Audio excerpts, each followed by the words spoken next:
These blocks of wood were salvaged from a New York City construction site back in 2022, 2023. I was working on a movie studio project, and these were littered all over the job site and just getting thrown out. And I ended up taking a couple, thinking I could finally make one of those pedestal side tables you see all over the internet.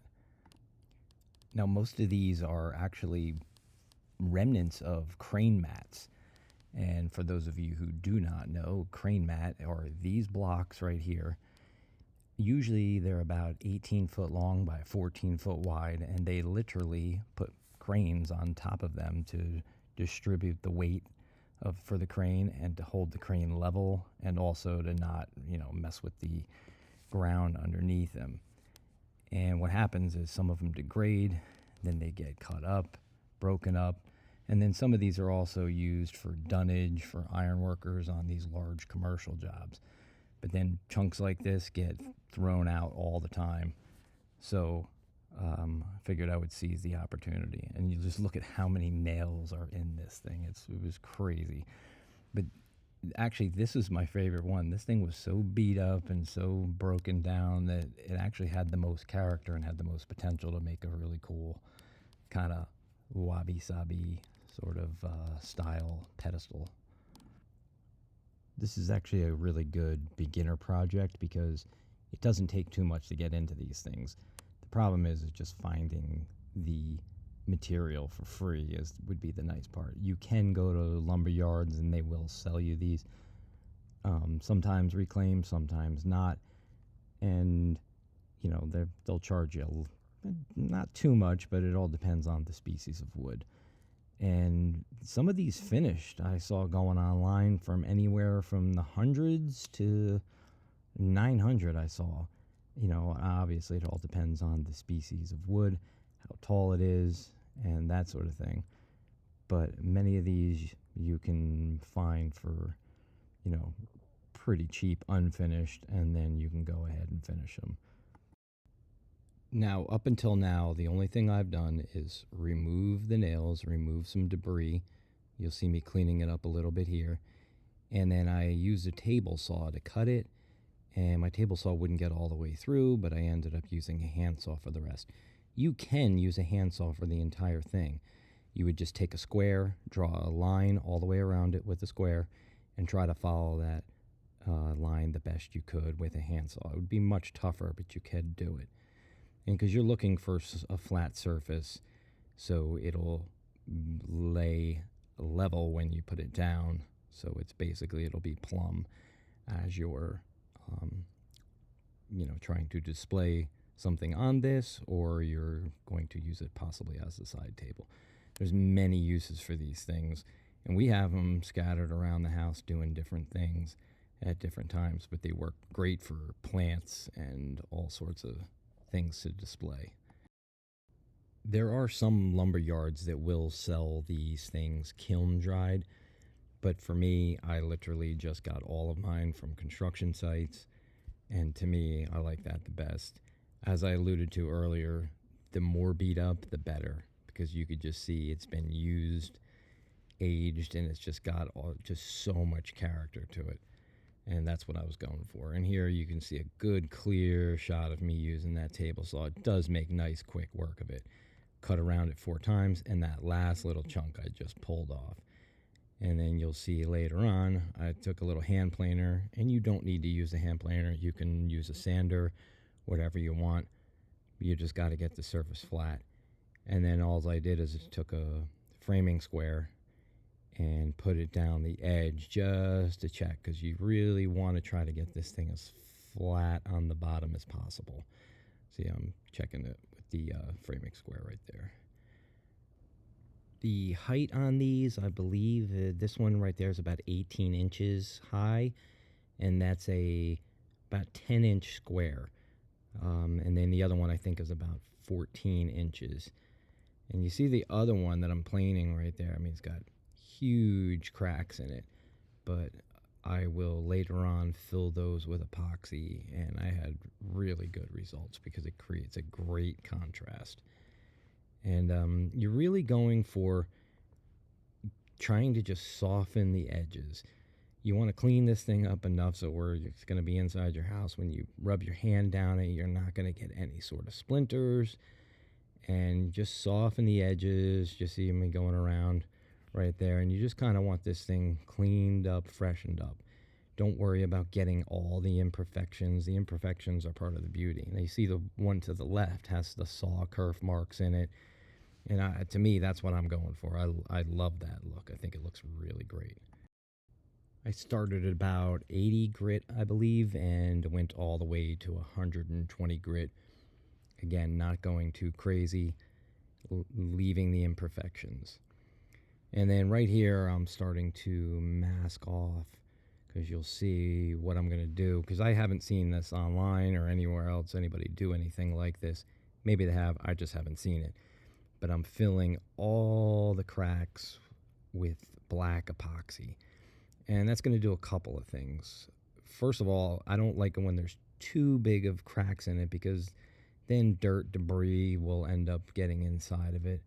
And then the other reason I did it, the main reason, is because I alluded to it earlier. It creates a really great contrast. When you put the final finish on these and then you have that dark epoxy next to the lighter wood, I really think it gives a great pop, and it's kind of sets it apart and makes it kind of cool and unique.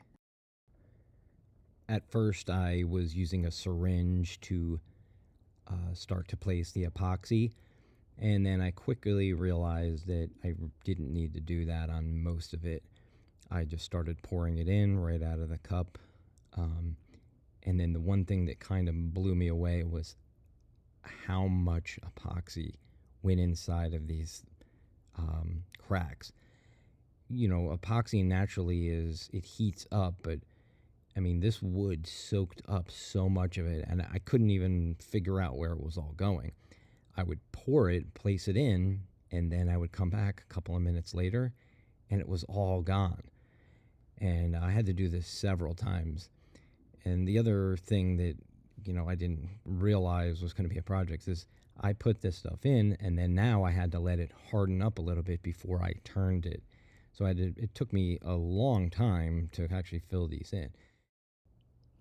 So I think overall, I mean, it took me several nights to finish the pouring, because even when I came back, I still had to do a second, sometimes a third pour, even in the same crack.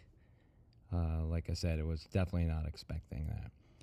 And then another thing that I kind of found out that I'll pass along is only do the major big cracks. You'll see me in a couple of these scenes, I think a couple that just passed, where I was just trying to fill in these little tiny cracks on the side, and you just don't need to. Honestly, the wood finish ends up filling some of that in, and it doesn't even create a great contrast, and it's not worth the labor of trying to fill in every little tiny crack. Just the main ones, and to me that created the best contrast. The other thing that I did on one of the blocks, I masked off everything before I poured it, and then on this one I did not mask it off. And it depends on your want to do sanding. The masking really helped on the sanding, so when I masked it, I didn't have to sand as much after the fact.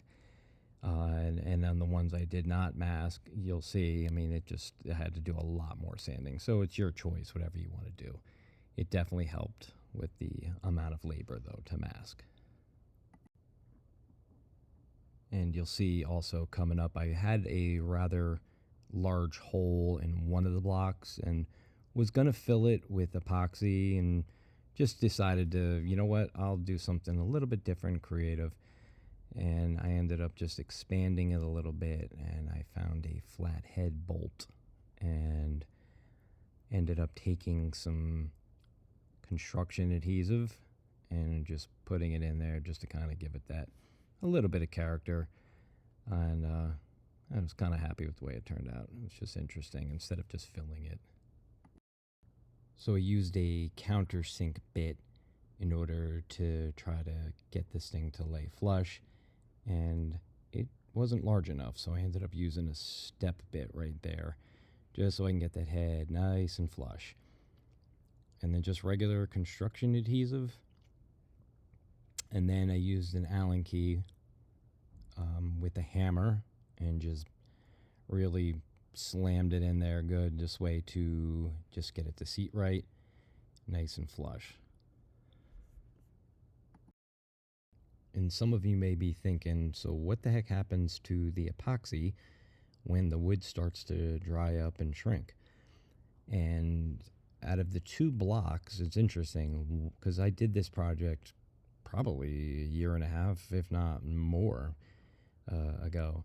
So one of the blocks, absolutely fine. None of the epoxy has cracked, and the moisture content must have been at a good enough level where it didn't expand and contract. And the other block, which, matter of fact, that's the one you're seeing right there, the epoxy is still in there, but it did end up cracking the epoxy. But it still takes up the bulk of the crack and looks absolutely fine, and it's really not a big deal at all. But it is interesting to note that each block has its own different moisture content, and each piece of wood is going to act the way it wants to act. And on a project like this, you don't really have to worry about too much because, I mean, it's a rough and ready sort of pedestal. And then I'm finally doing the finish sanding just to complete it and get all the epoxy that's raised removed. And then I went and just did a clean down on it with mineral spirits to get all the dust and all the junk out, just so I could go for my monocoat sort of finish. And it's pretty cool with this project, right? So you follow all these manufacturers' recommendations on how to put on their product.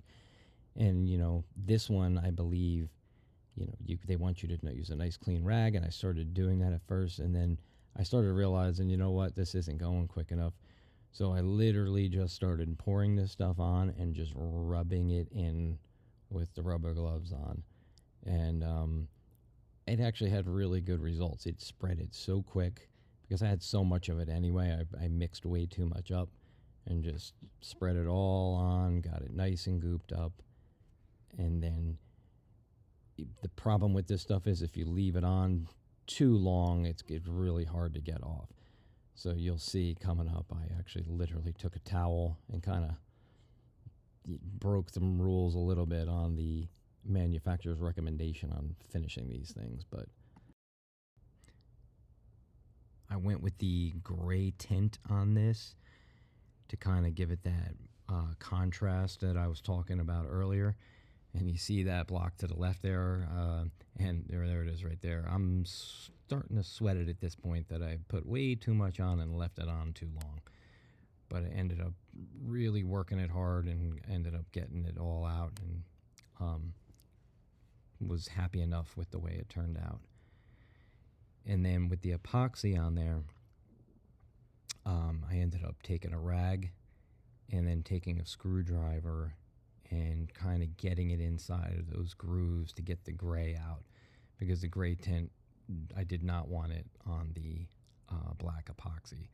So that was definitely a very tedious thing. You see me there with the rag kind of getting in there on top of it to clean all the gray off, because it's just not the look I wanted to go for. I ended up using these same brass sort of, they were actually cutting board feet I've used on a couple of projects so far. I mean, you can use them for anything, but they're just really nice, and they help just protect the floor if you're putting it on a hardwood floor. And here is the before, and you'll see I'll do a full circle around here, and then I got a bunch of couple of minutes of after pictures, and just look at that the way it is and just watch some of these afters, and I think it came out pretty cool. I mean, it's definitely a great easy beginner project that anybody could do, but that's the contrast I wanted to go for. I love the grain pattern popping out there. And listen, for garbage construction site wood that was getting thrown out. It was kind of a cool project, and it works great as a pedestal, side table. Put some plants on it, whatever you want to do with it, but I'm really happy with these results. And if you've watched this far, thank you very much. I'm going to leave a couple of last parting shots, and I will see you in the next video.